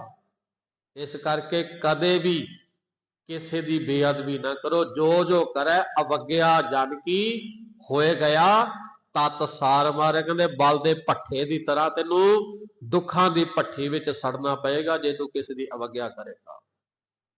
ਕਿੰਨੇ ਵੀ ਕਿਸੇ ਵਿੱਚ ਮਾੜੇ ਔਗਣ ਨੇ, ਕਦੇ ਕਿਸੇ ਦੀ ਨਰਾਦਰ ਨਾ ਕਰੋ। ਉਹਦੇ ਆਪਣੇ ਔਗਣ ਨੇ, ਉਹਦੀ ਆਪਣੀ ਜ਼ਿੰਦਗੀ ਹੈ, ਉਹ ਆਪ ਹੰਡਾਏਗਾ, ਉਹਦੇ ਕਰਮ ਪ੍ਰਮਾਤਮਾ ਨੇ ਦੇਖਣੇ ਨੇ। ਤੈਨੂੰ ਬੰਦਿਆ ਕੋਈ ਹੱਕ ਨਹੀਂ ਦਿੱਤਾ। ਜਿਹੜਾ ਕੇਸ ਕੋਰਟ ਵਿੱਚ ਚਲਾ ਜਾਂਦਾ ਹੈ, ਉੱਥੇ ਵਕੀਲ ਬੜੇ ਪੜ੍ਹੇ ਲਿਖੇ ਬੈਠੇ ਹੁੰਦੇ ਨੇ। ਕਈ ਵਾਰੀ ਐਸੇ ਵਕੀਲ ਵੀ ਹੁੰਦੇ ਨੇ ਜਿਹੜੇ ਜੱਜ ਨਾਲੋਂ ਵੀ ਜ਼ਿਆਦਾ ਗਿਆਨ ਰੱਖਦੇ ਹੁੰਦੇ ਨੇ। ਪਰ ਚੇਤੇ ਰੱਖਣਾ, ਵਕੀਲ ਕਦੇ ਫੈਸਲਾ ਨਹੀਂ ਲੈ ਸਕਦਾ, ਫੈਸਲਾ ਜੱਜ ਨਹੀਂ ਕਰਨਾ ਹੁੰਦਾ। ਵਕੀਲ ਨਹੀਂ ਕਰ ਸਕਦਾ ਫੈਸਲਾ, ਵਕੀਲ ਸਿਰਫ ਦਲੀਲ ਦਿੰਦਾ ਹੈ, ਆਪਣਾ ਪੱਖ ਰੱਖਦਾ ਹੈ। ਐਸੇ ਤਰ੍ਹਾਂ ਜੇ ਕਿਸੇ ਚ ਮਾੜੇ ਔਗਣ ਨੇ ਤਾਂ ਆਪਾਂ ਮਨੁੱਖ ਭਾਈ ਜਾਣ ਕੇ ਆਪਣੀ ਦਲੀਲ ਉਸ ਬੰਦੇ ਨੂੰ ਦੇ ਸਕਦਾ, ਭਰਾਵਾ ਤੇਰੇ ਵਿੱਚ ਆਹ ਔਗਣ ਹੈ, ਥੋੜਾ ਜਿਹਾ ਸੰਭਲ ਕੇ ਚੱਲ ਦੁਨੀਆ ਵਿੱਚ। ਆਪਾਂ ਉਹਨੂੰ ਸਮਝਾ ਸਕਦੇ ਹਾਂ, ਪਰ ਆਪਾਂ ਫੈਸਲਾ ਨਹੀਂ ਲੈ ਸਕਦੇ। ਫੈਸਲਾ ਪਰਮਾਤਮਾ ਰੂਪੀ ਜੱਜ ਨੇ ਲੈਣਾ, ਕਰਮਾਂ ਦਾ ਫਲ ਉਹਨੇ ਲਾਉਣਾ, ਆਪਾਂ ਕਿਸੇ ਦੇ ਦੋਸ਼ ਨਹੀਂ ਲਾ ਸਕਦੇ। ਇਸ ਕਰਕੇ ਕਿਸੇ ਦੀ ਅਵਗਿਆ ਨਾ ਕਰੀਏ। ਮਹਾਰਾਜ ਕਹਿੰਦੇ ਭਾਈ ਜਿਹੜੇ ਲੋਕ ਅਵਗਿਆ ਕਰਦੇ ਨੇ ਰੱਬ ਦੇ ਪਿਆਰਿਆਂ ਦੀ, ਉਹਨਾਂ ਦੇ ਹਾਲਾਤ ਬੜੇ ਮਾੜੇ ਹੁੰਦੇ ਨੇ। ਕਰਨਹਾਰ ਰਖਵਾਲਾ ਹੋਆ ਜਾ ਕਾ ਅੰਤ ਨਾ ਪਾਰਾਵਾਰ। ਕਰਨਹਾਰ ਆ ਦੁਨੀਆ ਨੂੰ ਕਰਨ ਵਾਲਾ, ਸਾਜਣ ਵਾਲਾ, ਆਪ ਹੀ ਰਖਵਾਲਾ ਹੋਆ, ਆਪ ਹੀ ਰਕਸ਼ਾ ਕਰਨ ਵਾਲਾ ਹੈ। ਜਾ ਕਾ ਅੰਤ ਨਾ ਪਾਰਾਵਾਰ, ਉਸ ਪ੍ਰਮਾਤਮਾ ਦਾ ਕੋਈ ਅੰਤ ਨਹੀਂ, ਕੋਈ ਟਿਕਾਣਾ ਨਹੀਂ, ਉਹਦਾ ਕਿਨਾਰਾ ਕੋਈ ਨਹੀਂ ਵੀ ਕਿੱਥੋਂ ਸ਼ੁਰੂ ਹੋਇਆ ਤੇ ਕਿੱਥੇ ਤੱਕ ਜਾਂਦਾ ਹੈ। ਇੱਥੋਂ ਗੱਡੀ ਲੈ ਕੇ ਅੱਗੇ ਵੱਲ ਤੁਰਨਾ ਸ਼ੁਰੂ ਕਰ ਦਈਏ, ਸਾਡੀ ਗੱਡੀ, ਸਾਡੀ ਜ਼ਿੰਦਗੀ ਮੁੱਕ ਸਕਦੀ ਹੈ, ਪਰ ਪਰਮਾਤਮਾ ਦਾ ਕਿਨਾਰਾ ਨਹੀਂ ਮੁੱਕ ਸਕਦਾ। ਆਹ ਧਰਤੀ ਨਹੀਂ ਮਿਲੀ ਜਾ ਸਕਦੀ। ਇਸ ਕਰਕੇ ਪਰਮਾਤਮਾ ਦਾ ਕੋਈ ਵੀ ਦੁਨੀਆ ਵਿੱਚ ਅੱਜ ਤੱਕ ਅੰਤ ਨਹੀਂ ਪਾ ਕੇ ਗਿਆ, ਉਹ ਪਰਿਪੂਰਨ ਹੈ। ਤੇ ਉਸ ਪਰਮਾਤਮਾ ਦੇ ਪਿਆਰਿਆਂ ਨਾਲ ਜਾਂ ਪਰਮਾਤਮਾ ਨਾਲ ਜਿਹੜੇ ਲੋਕ ਟੱਕਰਾਂ ਲੈਂਦੇ ਨੇ, ਉਹ ਦੁਨੀਆ ਵਿੱਚ ਖੇ ਹੋਇਆ ਜਾ ਕਰਦੇ ਨੇ। ਇਸ ਕਰਕੇ ਉਹ ਪਰਮਾਤਮਾ ਤੇ ਪਰਮਾਤਮਾ ਦੇ ਪਿਆਰੇ ਸਭ ਤੋਂ ਉੱਚੇ ਨੇ। ਨਾ ਸਭ ਤੇ ਉੱਚੇ ਜਾਣੀਏ ਨਾਨਕ ਨਾਮ ਪਿਆਰ। ਰੱਬ ਵੀ ਉੱਚਾ ਹੈ ਤੇ ਰੱਬ ਦੇ ਨਾਮ ਜਪਣ ਵਾਲੇ ਉਹ ਰੱਬ ਨਾਲੋਂ ਵੀ ਜ਼ਿਆਦਾ ਉੱਚੇ ਹੋ ਜਾਂਦੇ ਨੇ। ਇਸ ਕਰਕੇ ਉਹਨਾਂ ਦੇ ਨਾਲ ਕਦੇ ਵੀ ਨਾ ਖਾਈਏ, ਕੇਵਲ ਉਹਨਾਂ ਦੇ ਪ੍ਰਤੀ ਸਰਦਾ ਤੇ ਭਾਵਨਾ ਬਣਾਈਏ। ਆਖਰੀ ਪੰਕਤੀ, ਨਾਨਕ ਦਾਸ ਰੱਖੇ ਪ੍ਰਭ ਆਪਣੇ, ਨਿੰਦਕ ਕਾਢੇ ਮਾਰ। ਨਾਨਕ ਦਾਸ ਰੱਖੇ ਪ੍ਰਭ ਆਪਣੇ, ਜਿਹੜੇ ਪਰਮਾਤਮਾ ਦੇ ਦਾਸ ਬਣ ਜਾਂਦੇ ਨੇ। ਦਾਸ ਕਹਿੰਦੇ ਨੇ ਨੌਕਰ ਨੂੰ, ਸੇਵਕ ਨੂੰ, ਗੋਲੇ ਨੂੰ, ਸੇਵਾਦਾਰ ਨੂੰ। ਦਾਸ ਦੇ ਭਾਵ ਹਰ ਇੱਕ ਪ੍ਰਕਾਰ ਦੀ ਸੇਵਾ ਕਰਨੀ ਰੱਬ ਦੀ, ਹਰ ਇੱਕ ਪੱਖ ਤੋਂ ਉਹਦੀ ਦਾਸੀ ਬਣ ਕੇ, ਨੌਕਰਾਨੀ ਬਣ ਕੇ, ਹਰ ਪ੍ਰਕਾਰ ਤੋਂ, ਯਾਨੀ ਕਿ ਤਨ ਮਨ ਧਨ ਸਭ ਸੌਂਪ ਕਰਕੋ, ਉਹਨੂੰ ਕਿਹਾ ਜਾਂਦਾ ਦਾਸ। ਫਿਰ ਮਹਾਰਾਜ ਕਹਿੰਦੇ ਨਾਨਕ ਦਾਸ ਰੱਖੇ, ਕੌਣ ਰੱਖਦਾ? ਪ੍ਰਭ ਆਪਣੇ, ਉਹ ਪਰਮਾਤਮਾ ਆਪਣਿਆਂ ਦਾਸਾਂ ਦੀ ਪੈਜ ਰੱਖਦਾ ਹੈ। ਔਰ ਨਿੰਦਕ ਕਾਢੇ ਮਾਰ, ਤੇ ਨਿੰਦਕਾਂ ਨੂੰ ਕੱਢ ਕੱਢ ਕੇ, ਚੁਣ ਚੁਣ ਕੇ ਮਾਰਦਾ ਹੈ ਪਰਮਾਤਮਾ। ਇਸ ਕਰਕੇ ਆਓ ਨਿੰਦਿਆ ਵਾਲੇ ਲਫ਼ਜ਼ ਤੋਂ ਬਚਣ ਦਾ ਯਤਨ ਕਰੀਏ। ਗੁਰੂ ਸਾਹਿਬ ਦੁਆਰਾ, ਹੁਕਮਨਾਮੇ ਦੇ ਸ਼ਬਦ ਦੁਆਰਾ ਗੁਰੂ ਸਾਹਿਬ ਜੀ ਨੇ ਸਾਨੂੰ ਉਸ ਪਰਮਾਤਮਾ ਕਾਲ ਪੁਰਖ ਵਾਹਿਗੁਰੂ ਤੇ ਉਹਦੇ ਪਿਆਰਿਆਂ ਦੀ ਰਿਸਪੈਕਟ ਇੱਜ਼ਤ ਕਰਨ ਦਾ ਉਪਦੇਸ਼ ਕੀਤਾ ਹੈ। ਨਿੰਦਕ ਤੋਂ ਬਚਣ ਦਾ ਯਤਨ ਕਰੀਏ, ਕਿਉਂਕਿ ਨਿੰਦਿਆ ਹੀ ਮਨੁੱਖ ਦੀ ਆਪਣੀ ਜ਼ਿੰਦਗੀ ਨੂੰ ਖਰਾਬ ਕਰਦੀ ਹੈ। ਨਿੰਦਿਆ ਹੀ ਮਨੁੱਖ ਦੇ ਆਪਣੇ ਜੀਵਨ ਕਾਲ ਨੂੰ ਬਰਬਾਦ ਕਰਦੀ ਹੈ।